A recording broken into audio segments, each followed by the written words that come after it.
Students, तो हम लोगों ने डिस्काउंट चैप्टर ख़त्म कर लिया था कल। आज हम लोग करेंगे सिंपल इंटरेस्ट।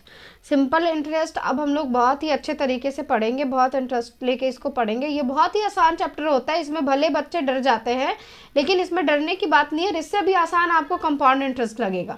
दोनों ही चैप्टर बहुत आसान लगते हैं, बहुत आसान होते हैं। बस आपको पढ़ने के लिए आपको मतलब अंदर से मन में आपको इच्छा होनी चाहिए कि हाँ हमें पढ़ना है। बस आप इच्छा अंदर से मन में रखोगे तो आप पढ़ोगे और बहुत अच्छे तरीके से पढ़ोगे। चलिए हम लोग आज सिंपल इंटरेस्ट पढ़ते हैं, ठीक है। सिंपल इंटरेस्ट में देखिए, सबसे पहले इंटरेस्ट हम लोग पढ़ेंगे ब्याज। इंटरेस्ट में क्या होता है, इंटरेस्ट जो है वो आपका दो तरीके से लगता है ना। ब्याज जो है वो आपका हमेशा दो तरीके से लगता है। पहला तो आपको पता ही होगा, पहला जो है वो आपका होता है सिंपल इंटरेस्ट। सिंपल इंटरेस्ट जिसे हम कहते हैं साधारण ब्याज। क्या कहते हैं? साधारण ब्याज। साधारण ब्याज, ये तो आपको पता ही है। और दूसरा होता है सिंपल इंटरेस्ट साधारण ब्याज, और दूसरा होता है कंपाउंड इंटरेस्ट। क्या होता है? Compound interest. ये होता है जिसे हम लोग कहते हैं चक्रवृद्धि ब्याज। चक्रवृद्धि ब्याज ये आपका होता है ना। पहला होता है साधारण ब्याज, दूसरा होता है साधारण ब्याज, और दूसरा होता है चक्रवृद्धि ब्याज। ये ब्याज जो है वो हमेशा कोई भी पैसे पे ब्याज दो तरीके से लगता है, एक साधारण ब्याज और एक लगता है चक्रवृद्धि ब्याज। साधारण ब्याज में क्या होता है? साधारण ब्याज में क्या होता है कि केवल साधारण ब्याज जो होता है वो केवल मूलधन पे लगता है। साधारण ब्याज केवल मूलधन पे लगता है। ये सब चीजें आपको जानना जरूरी है चैप्टर स्टार्ट करने से पहले। केवल मूलधन पर लगता है। ये साधारण ब्याज जो है वो केवल मूलधन पर लगता है, और चक्रवृद्धि ब्याज जो होता है, रुके साधारण ब्याज जो है वो केवल मूलधन पर लगता है, और चक्रवृद्धि ब्याज जो है वो आपका मूलधन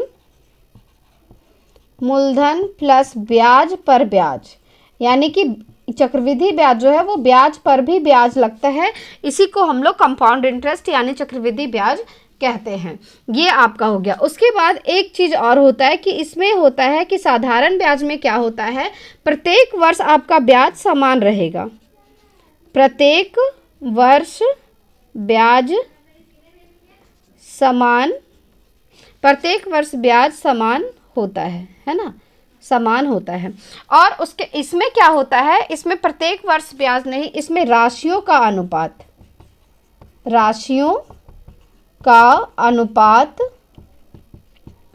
समान होता है। जब हम क्वेश्चन को करेंगे तब आपको ये चीजें समझ में आ जाएगी कि राशियों का अनुपात समान होता है। इसका मतलब हम आपको क्या बता रहे हैं, ठीक है। अभी हम कंपाउंड इंटरेस्ट को नहीं पढ़ेंगे, पहले हम सिंपल इंटरेस्ट को पढ़ेंगे, सिंपल इंटरेस्ट के बारे में जानेंगे।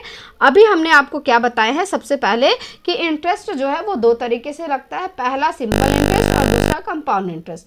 सिंपल इंटरेस्ट में क्या होता है कि यह केवल मूलधन पे लगता है। सिंपल इंटरेस्ट केवल मूलधन पे यानी प्रिंसिपल पे लगता है, और कंपाउंड इंटरेस्ट जो है वो मूलधन पे और ब्याज पे भी ब्याज लगता है, ठीक है। ये होता है आपका कंपाउंड इंटरेस्ट। और साधारण ब्याज में क्या होता है, प्रत्येक वर्ष जो होता है वो साधारण ब्याज की राशि यानी ब्याज की राशि समान होती है, और कंपाउंड इंटरेस्ट में आपका राशियों का अनुपात समान होता है। उसमें ब्याज समान नहीं होते, उसमें राशियों का अनुपात समान होता है। आप लोगों ने 6, 7 में 8 में आप लोगों ने एक फार्मूला पढ़ा होगा। देखिए थोड़ा सा हम आपको यहाँ बता रहे हैं, चलिए यहीं पे बता देते हैं। आपने एक फार्मूला पढ़ा होगा सिंपल इंटरेस्ट यानी SI बराबर सिंपल इंटरेस्ट साधारण ब्याज बराबर आपने पढ़ा होगा PRT/100। ये फार्मूला तो आपने पढ़ा ही होगा, है ना, साधारण ब्याज का। ये तो क्योंकि ये बहुत पॉपुलर है ना, ये फार्मूला PRT/100। हम लोग इसी चीज को ही पढ़ेंगे, लेकिन बस तरीका हमारा पढ़ने का थोड़ा अलग होगा, क्योंकि हम थ्योरी लेके ना बल्कि हम इसे कंपटीशन के लेवल पे पढ़ रहे हैं, तो इसे हमें थोड़ा चेंज करना होगा। इसमें हम क्या करेंगे, हम लिख सकते हैं SI बराबर P गुना RT, PRT/100 ये लिख सकते हैं। यानी इसे हम हिंदी में देखें तो P का RT%, P का RT%, ये पी का RT%, ये फॉर्मूला हम लोग ज़्यादा यूज़ करेंगे, ना कि ये हम लोग ज़्यादा यूज़ करेंगे। ये फॉर्मूला में आपको शॉर्टकट में आपका आंसर भी मिल जाएगा। ठीक है, हम लोग ब्याज किसे कहते हैं वो देखिए, यानी ब्याज हम लोग उसे कहते हैं जो, ब्याज हम उसे कहते हैं जो 100 रुपये में, 100 रुपये में एक वर्ष के लिए लगाया गया जो दर होता है, 100 रुपये में एक वर्ष के लिए लगाए गए दर को ही हम लोग क्या कहते हैं, ब्याज कहते हैं। मान लीजिए 100 रुपये में एक वर्ष के लिए अगर 1 रुपये दर पर ये हमें देता है, यानी कि 100 रुपये का एक वर्ष का जो ब्याज हो जाएगा वो हमारा 1 रुपये हो जाएगा। अगर 5 वर्ष का होगा तो 1 रुपये के दर से 5 वर्ष का होगा तो यानी कि 5 एकम 5 यानी 5 रुपये हो जाएगा। 12 वर्ष का होगा तो 12 रुपये हो जाएगा। 1 वर्ष के लिए हम आपको बता रहे हैं, 1 रुपये की दर से हम आपको बता रहे हैं, 5 वर्ष का, 12 वर्ष का, ये हम आपको बता रहे हैं। ठीक है, 1 रुपये पे हम बता रहे हैं कि अगर 5 वर्ष हम लेंगे तो 5 एकम 5 यानी RT% हम आपको बोले ना, R यानी रेट जो है वो 1 रुपये है और T यानी टाइम जो है वो 5 वर्ष है। तो P का RT% यानी 5 एकम 5 यानी 5% जो है वो इसका सिंपल इंटरेस्ट हो जाएगा। बस हम आपको बस यही चीज़ें समझाना चाह रहे हैं। तो हम लोग ज़्यादा इस फार्मूले का यूज़ करेंगे, ना कि हम लोग PRT का यूज़ करेंगे। ये फार्मूला कहाँ से आया वो भी तो आप देख ही पा रहे होंगे, है ना, वो भी आप देख रहे हैं। तो चलिए अब हम लोग क्वेश्चन की तरफ आगे बढ़ते हैं। ये चीज़ आपको समझ में आ गई कि कंपाउंड साधारण ब्याज में ब्याज कैसे लगता है और चक्रवृद्धि ब्याज में ब्याज कैसे लगता है। साधारण ब्याज में क्या होता है कि प्रत्येक वर्ष ब्याज समान होता है, चक्रवृद्धि ब्याज में राशियों की तुलना समान होती है। ठीक है, चलिए अब हम लोग आगे बढ़ते हैं क्वेश्चन की तरफ। क्वेश्चन हम लोग पहले आसान सा क्वेश्चन लेंगे, उसके बाद हम लोग धीरे धीरे क्वेश्चन का लेवल आगे पढ़ेंगे, है ना। क्वेश्चन के लेवल को हम लोग थोड़ा ऊपर करते जाएंगे, पढ़ते जाएंगे, आसानी से समझते जाएंगे। कैसे आपका सिंपल इंटरेस्ट का चैप्टर खत्म हो जाएगा ये आपको पता भी नहीं चलेगा, आपको पढ़ने में बहुत ही ज़्यादा इंटरेस्ट होगा। और आप एक चीज़ याद रखिएगा कि आप पढ़ते जाइएगा और रिवीजन भी करते जाइएगा, साथ साथ में ही आप रिवीजन करते जाइए, तब आप भूलेंगे नहीं। अगर आप इसे पढ़ लोगे फिर आप इसे 10 दिन 15 दिन 20 दिन बाद कॉपी खोल के देखोगे तो पता चलेगा सारा चीज़ भूल गए हो।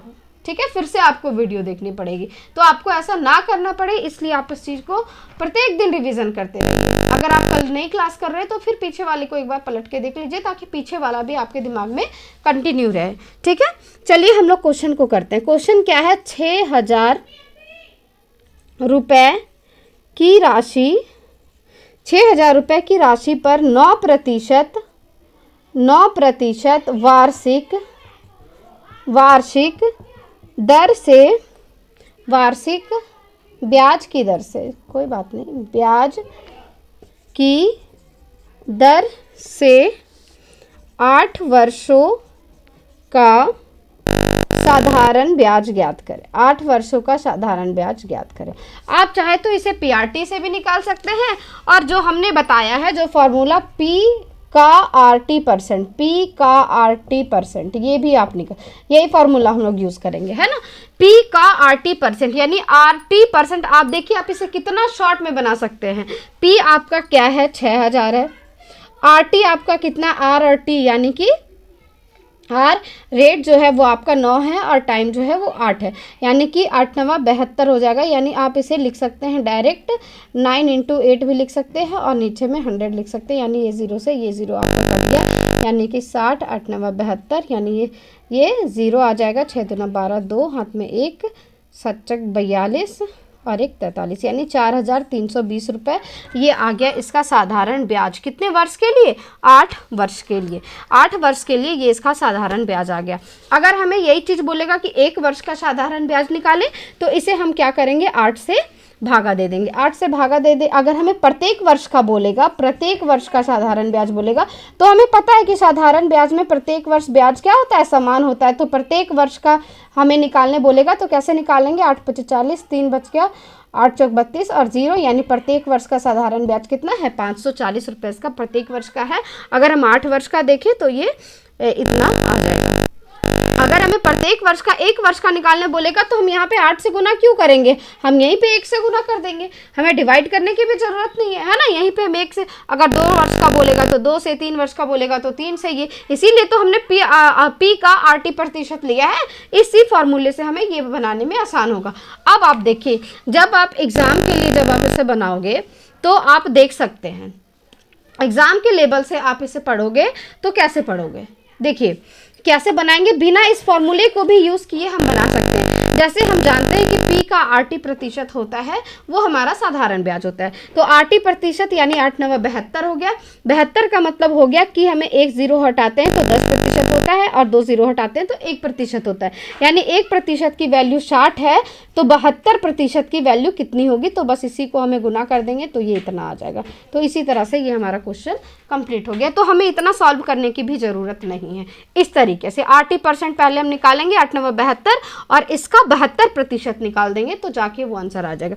10% 600 हो गया, 1% 60 हो गया, तो 1% 60 है तो 100 यानी 72% कितना होगा, तो उसे हम 72 से मल्टीप्लाई कर देंगे तो उतना हमारा आंसर आ जाएगा। ठीक है, अब इसी को हम लोग थोड़ा सा क्वेश्चन को चेंज करते हैं, फिर हम लोग आगे बढ़ेंगे। देखिए हम लोग बिना पेन पेंसिल उठाए हम लोग कैसे मुंह से ही बस इसे हम बनाएंगे। कैसे, देखिए वैल्यू को बस हम चेंज करते हैं। वैल्यू आपका क्या है, मान लीजिए 2250 है, इसमें है आपका वार्षिक दर है 8% है, और आपका वर्ष है 5 वर्ष। ठीक है, देखिए अब इसे हमें निकालना है कि इसमें साधारण ब्याज हमारा कितना देना होगा, वो हमें निकालना है। तो देखिए इसमें RT% P का RT%, हमें पता है P का RT% हम निकालते हैं तो RT यानी R 8 है और T 5 है, यानी 8 5 40% हमें चाहिए, यानी इसका 40% चाहिए। तो आपको पता है कि 1 0 जब हम हटाते हैं तो ये 10% बन जाता है। 10% यानी 225 जो है वो इसका 10% हो गया। हमें चाहिए कितना, 40%, यानी इसे हम अगर 4 से मल्टीप्लाई कर दे तो ये कितना आ जाएगा, 900 रुपये। ये आपका आंसर आ गया। देखिए बिना फॉर्मूले का हमने बना लिया। यहाँ पे तो हम लिख भी दिए आपको मल्टीप्लाई करके, लेकिन आप एग्जाम में लिखने की भी जरूरत नहीं है। आपको बिना डायरेक्टली, आपको बिना लिखे आप मुंह से इसका डायरेक्ट ऑप्शन टिक लगा सकते हो। बस आपको पता होना चाहिए कि हमें P का RT% चाहिए साधारण ब्याज के लिए। तो हमने निकाल दिया P का RT% 8 5 40, इसका हमने 40% निकाल दिया, तब जाके हमारा इसका वो निकल गया, ब्याज निकल गया। ठीक है, कोई दिक्कत है आपको इसमें, तो आपको कोई दिक्कत नहीं होनी चाहिए। तो हम लोग अब आगे जाके हम लोग एक और क्वेश्चन करते हैं, फिर हम लोग इस क्लास को यहीं ख़त्म करेंगे और फिर हम लोग नए पार्ट में मिलेंगे, है ना। एक क्वेश्चन और कर लेते हैं। देखिए एक क्वेश्चन आपका क्या है, 7200 रुपये के मूलधन, ये आपका मूलधन हो गया यानी प्रिंसिपल, पर 9 महीने के लिए 50/3% के सालाना मतलब पता है ना आपको, साल में सालाना दर पर साधारण ब्याज निकालना है। साधारण ब्याज, इसे हमें साधारण ब्याज निकालना है। ठीक है, साधारण ब्याज ज्ञात करें। अब देखिए हमें डरने की बात नहीं है, जो भी प्रतिशत वो होता है वो हमारा हमेशा सालाना दिया होता है। कभी भी अगर हमें बोलेगा कि ये जो है 50/3% जो है वो हमारा साल में है, लेकिन हमें चाहिए कितना का ब्याज, सिर्फ 9 महीने का ब्याज चाहिए। तो हमें 9 महीने का ब्याज चाहिए, इसका मतलब हमें RT% चाहिए। RT% P का RT% तो हमें चाहिए ही होता है। तो R इसमें क्या है, 50/3 है, और हमारा T जो है वो कितना है, टाइम जो है वो हमारा 9 महीना है, लेकिन ये जो है वो हमारा कितने पे दिया हुआ है, सालाना दिया हुआ है, यानी कितने महीने का दिया हुआ है, 12 महीने का दिया। हमें चाहिए कितने महीने का, 9 महीने का। कितना में से, 12 महीना में से, तो हम इसे नीचे 12 कर देंगे। अगर हमें बोलेगा अर्धवार्षिक, तो अर्धवार्षिक में तो पता ही है कि 6 महीना यानी कि 1/2 ले लेते हैं हम लोग, यानी 6/12, इसको काट दे तो 1/2 आ जाएगा, यानी आधा। अगर हमें 3 महीना बोलेगा तो 3/12 लेंगे, 4 महीना बोलेगा तो 4/12 लेंगे, 5 महीना बोलेगा तो 5/12 लेंगे, यानी जितना महीना बोलेगा उसे टोटल महीने को हम नीचे कर देंगे, तब जाके उतना का हमारा ब्याज निकल जाएगा। क्योंकि ये ब्याज जो है वो हमारा, ये दर जो है वो हमारा सालाना का दिया हुआ, और हमें चाहिए सिर्फ 9 महीने का। ठीक है, तो देखिए अब हम इसे काट देते हैं तो कितना आ जाएगा, ये 3 से अगर हम यहाँ काटे तो 3 3 9, ये आ जाएगा आपका 3 एकम 3, ये 3 6 12। अगर हम इसे काटे तो ये आ गया 4 एकम 4, 4 एकम 4, 4 दूना 8 ये 4 पच्चे 20, यानी ये आपका कितना आ गया 12.5%। 12.5%। अब देखिए 12.5% जो होता है, हमें अगर हम आपको याद होगा, अगर आपने मेरे से परसेंटेज चैप्टर पढ़ा होगा तो आपको याद होगा कि 12.5% जो होता है वो किसका परसेंट होता है, यानी इसका भिन्न कितना होता है। तो हमें क्या चाहिए, 7200 का 12.5%, हमें यही चाहिए ना, प्रतिशत, यानी नीचे 100 हम कर दिए। तो हम इसमें हम 12.5 में हम क्यों फंसे, हमें पता है कि 12.5 का भिन्न होता है 1/8। हम इसे 8 से काट दें तो 8 9 72 और ये 00 यानी 900 एकम 900 यानी 900 रुपये जो है वो इसका आपका आंसर आ जाएगा।